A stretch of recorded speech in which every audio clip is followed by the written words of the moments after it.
What's up, guys? Welcome back to the channel. Working on the E21, another episode.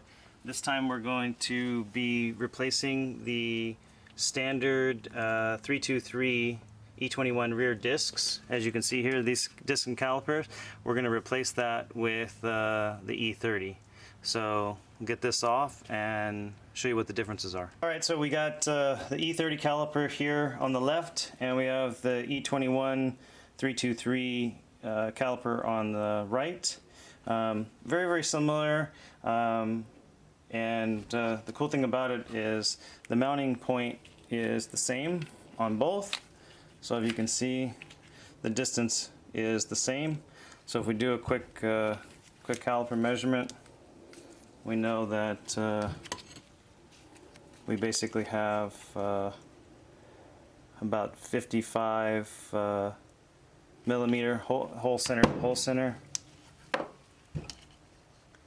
and we're 55 center to center. So let's get started on the conversion. The discs are identical, so all the E21 and the E30 are all the same. They're all 258 millimeters by 10 millimeter solid rotor. So that goes all the way into the early 90s on the E30. So that makes it easy. You can actually reuse the existing disc, or they make aftermarket ones. The other benefit I wanted to show you guys is the E30 pad. While readily available in the States, versus this pad is, hard to get, really only available in Europe, and it's even tough to get still. You get a little bit more surface area with the E30 caliper setup. So that's another benefit to doing this upgrade. Cheap pads, you can get a set of pads for 30 bucks, readily available in the States, and the caliper is a little bit cleaner function as well. Alright, so we just need to get the carrier off and make our modification to the caliper. So like I said, the holes are the correct spacing. The only difference is on the E30 chassis, it uses a threaded, it threads in from the back. On the E21, it's going to thread into the actual trailing arm itself. So we need to drill this out. So step one, drill it out. We're going to take a 25th 64th bit, 25 64ths, and we're going to drill this out. It's basically just removing the threads. So we'll do that first, and that way we can test fit as we're modifying. Alright, if you have a drill press, then that's ideal. Unfortunately, we don't have one, so we're just going to do it by hand.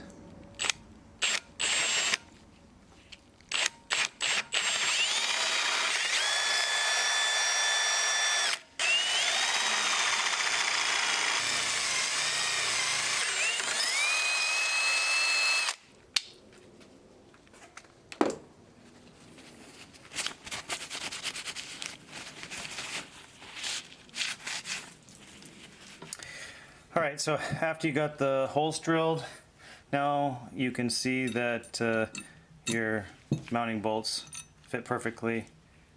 So 25 64th is good, or roughly 10 millimeters if you're using metric.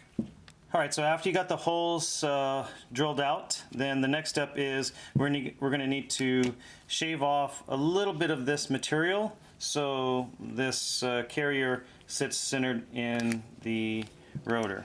So as you can see here, we're at about 15 millimeters on each end, and then inside the middle there's a little thing sticking out. We're at 16.6. So obviously as we start sanding this down, we're going to start removing material here, and then we're going to ultimately remove material on all three pieces. So our starting width is 15.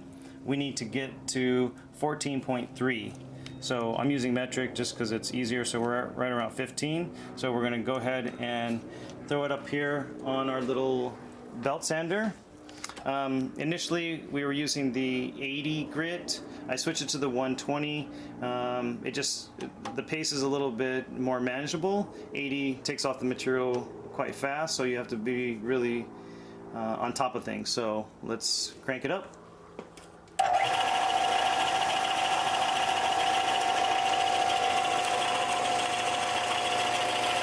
So I basically just rest it against the side of the machine and then lower it down straight.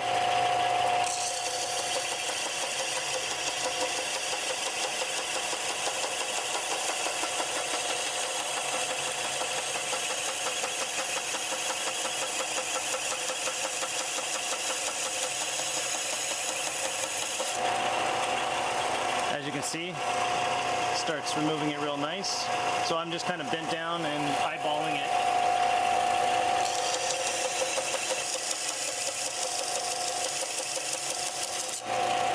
Okay, so now we made it and we're just starting to touch here. So remember, we're only going to remove 0.7 of a millimeter, so you just want to take a little bit of material and then measure each time.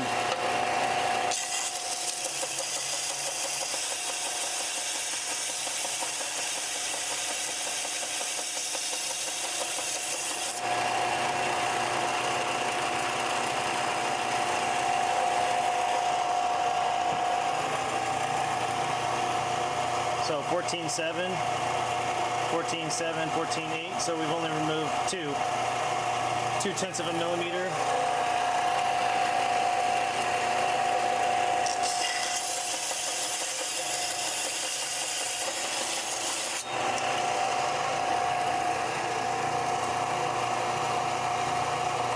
Okay, 14.3, 14.3. Let's go ahead and test fit.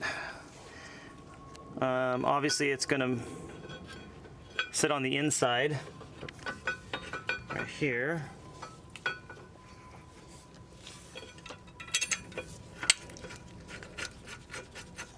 So our rotor's tight, held on with the screw there, and then we're just going to use the carrier so we can test fit it. You don't have to worry about putting the caliper on right now.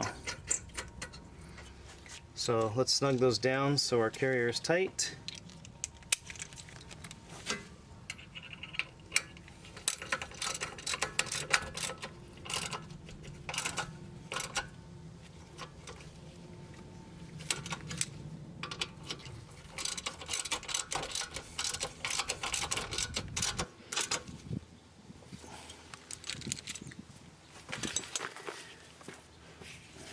Okay.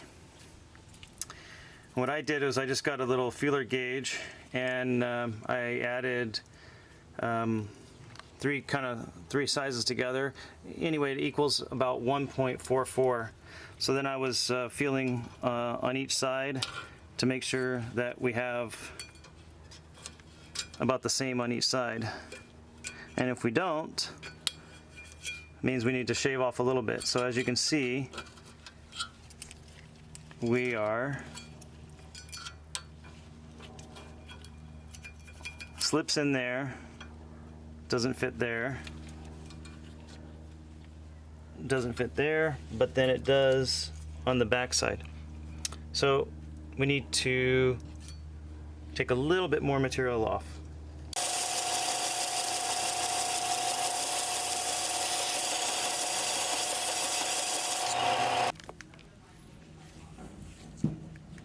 All right, guys, so we're right at 14. Okay, so with 14 millimeters, we have our 1.44, and it's snug on this side and snug on this side. Same thing here, snug and snug. So about 1.44, 1.45 on each side. Now we're perfectly centered. So we just shaved off exactly 1 millimeter off of the carrier bracket.